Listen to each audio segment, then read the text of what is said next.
One thing we hear from a number of our clients is how they feel their children aren't being raised in the kind of culture that they were raised in. Their kids are on their phones. Their kids are eating crappy food. Their kids are around all kinds of bad influences. Today, I'm going to share with you a story about some kids who are able to escape a lot of that bad influence and how you can recreate that for your own children. So I came across this article in the U.S. Sun about some parents in a upscale Irish coastal town, not so far from where I've been spending some time recently. It says, inside the town that banned kids from having mobile phones. The results were astonishing. It is one of the toughest decisions faced by parents, says the article in the Sun, when to give in to their younger children's constant demands for a smartphone. So I don't even have kids, and I've thought about it.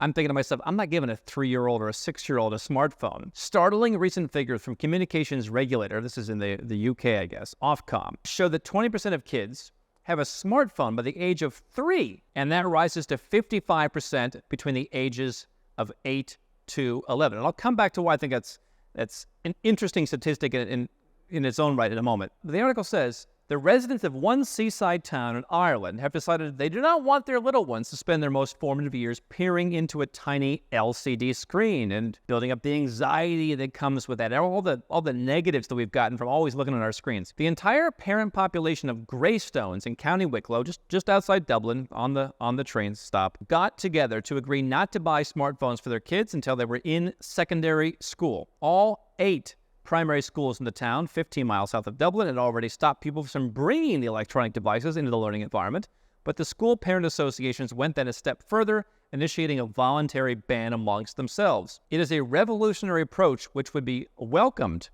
by parents in Britain, likely as well. They talked about the mental health crisis of this to free the youngsters from the pressure of permanently be connected to social media. One parent said, it gives me another 3 years for my daughter to not have a smartphone. And they went on and on talking to the parents and how the rise in social media has been linked to the mental health crisis that's facing teenagers. Obviously, you've heard a lot of stories about increased bullying, increased suicide rates in some places. One NHS report in the UK last November reported that a quarter of 17 to 19-year-olds in England have a probable mental health disorder, up from 1 in 6 a year earlier. One dad in Greystones talked about recent suicides from the result of bullies. And he feels the smartphone clampdown will benefit young people's mental health. One of the things that I've seen, growing up in the United States, it seems like, from what I hear from talking to people, it's almost like a crime to let your children play outside right now. It's like parental abuse. I remember I would go and visit my grandmother this summers, and for a while, up until I was 10 or 11 years old, my grandmother had 10 acres. And she'd just open the back door, you'd go out and play. You'd play with the animals. She had a little barn, down the hill. You'd go and, Grandpa was making something in the woodshed. You just go and you'd play. You'd swim in the pool, you'd hang out. From what I talk to people in the U.S., that's just not a thing anymore. Kids are sitting inside of their phones. They're playing on the computer. They're on their iPad, whatever they're doing. You have this higher rate of anxiety and mental and everything else. Could you just, decide, I'm not going to get my kid a smartphone where you live now? You could. But what this article talks about is a lot of the social backlash. Is your kid almost going to be a pariah?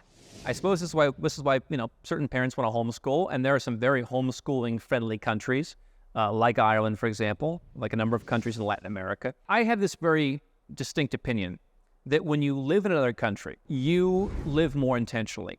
Because whatever the kids, friends are asking them to do, whatever car you're supposed to drive, whatever neighborhood you're supposed to live in, all that kind of stuff just goes out the window. And you decide, you just focus on what is it we actually want to do when you move to another country. I was talking to some folks in Ireland recently, and they were saying, oh, this is the nice neighborhood, this is the nice neighborhood. I said, if I were to buy a house in Ireland, I would just buy where I want to live. Greystones is one neighborhood they mentioned, very, very nice upscale neighborhood. When you go to another country, suddenly all of this is the cool place to be, this is what you're supposed to do, it all goes away. If you're a car guy and you love cars and you love driving cars, you're going to move and you're going to have a car. For many years, I lived overseas without a car because I live in different places in the world. And I just never cared about having a car.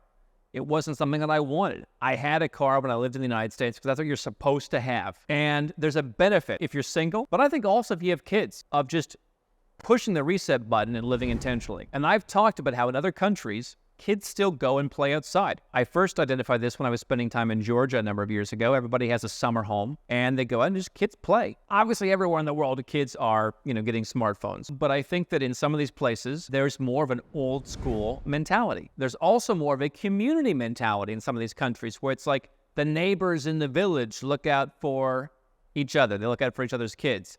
And this idea that we have to strap the kids to some kind of device everywhere they go from 3 years old, because what if they get lost? What if something happens to them? Not only are some of these countries safer, the U.S., I think, has universally been decided, and we heard this recently at our event from people who have left the U.S., it must be the least safe developed country in the world. Obviously, you go to parts of Canada, parts of New Zealand, okay, those are more safe. But you can be a lot safer statistically living in parts of Eastern Europe, living in the Gulf.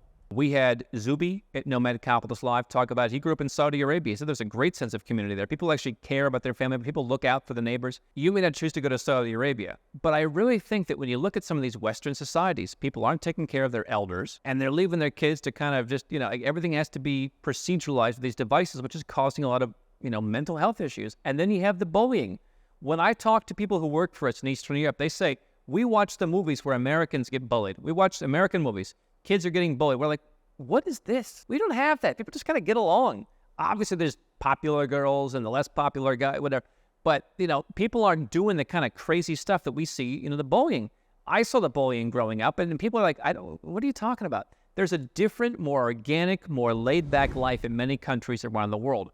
And so I don't have a single country to spell out for you where life is just more relaxed. I think there's probably some high-tax countries that wouldn't necessarily be on a Nomad Capitalist, the top of their list. I have a friend from Norway. He says, yeah, in a lot of parts of Norway, they're still kind of open the back door, the kids go out and play. Certainly in a place like Georgia. It's a place where people live in, kind of the village mentality. But, even some places in Western Europe, Latin America, there's just more of that. And I think that things have become so proceduralized. Everything from how you raise your kids to how you get health care, that when I, go to the hospital overseas, it's just such a more pleasant experience. And I see some of the same things that can be extrapolated and put towards just how the kids grow up organically. I think really, if your question is, how do I move overseas with kids? I almost think you could flip it. How do you not move overseas with kids if you're living in a country where things are becoming less safe, where the culture is increasingly divided, where people are at each other's throats, where the food quality is terrible? I'm talking largely about the United States here. It might apply to a few other Western countries. Eating better quality food, more of a farm-to-table approach,